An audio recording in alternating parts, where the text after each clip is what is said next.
এলাগী হল কোন একালত বৃন্দাবন একালত পৰেশন 2 বছৰৰ আচৰণ কৰা আৱেগিক নায়কক কাপুৰ ঠুকুচাৰ দৰে সুযোগ সন্ধানী হল অসমীয়াৰ তেওঁ চাগে কল্পনাই কৰা নাছিল এনেকুৱা সময়ও তেওঁ এদিন দেখা পাব তেওঁ হয়তো ভবাই নাছিল খন্তেকীয়া আৱেগিক হৈ কৰা কামবোৰে সহজতে অতীতক পাহৰা লোকসকলেও মনত ৰাখিব হয়তো তেওঁ ভবাই নাছিল একালত হোৱা তেওঁৰ অনুৰাগীসকলেও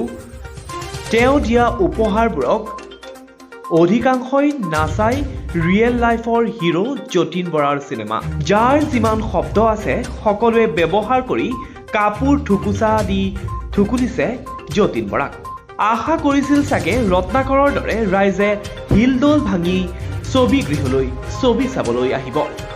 কিন্তু নিজৰ সুবিধাবাদী স্থিতিৰ বাবে জনগণৰ মাজত ভৰি থবলৈ ঠাই নোহোৱা যতীন বৰাই ছবিখন প্ৰচাৰ কৰাত কোনো ধৰণৰ ত্ৰুটি কৰা নাছিল পিছে যতীন বৰাৰ 4 চকা এবাৰ উলুটাকৈহে ঘূৰা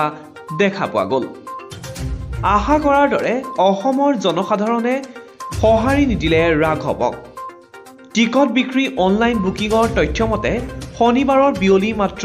4 বজালৈ 6.1 হাজাৰ টিকেট বিক্ৰী হৈছে আটাইবোৰ হলতে দৰ্শকৰ উপস্থিতি অতি হেনেঙা ইফালে সামাজিক মাধ্যমত ছবিখনক লৈ চলিছে বৃহৎ চৰ্চা ফেচবুকত এজন সচেতন যুৱকে লিখিছে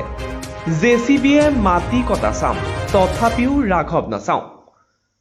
আন এজনে আকৌ ৰাঘৱ চাবলৈ যোৱাৰ আগতে কা আন্দোলনত পঞ্চ শ্বহীদৰ কথা মনত পেলাবলৈ কৈছে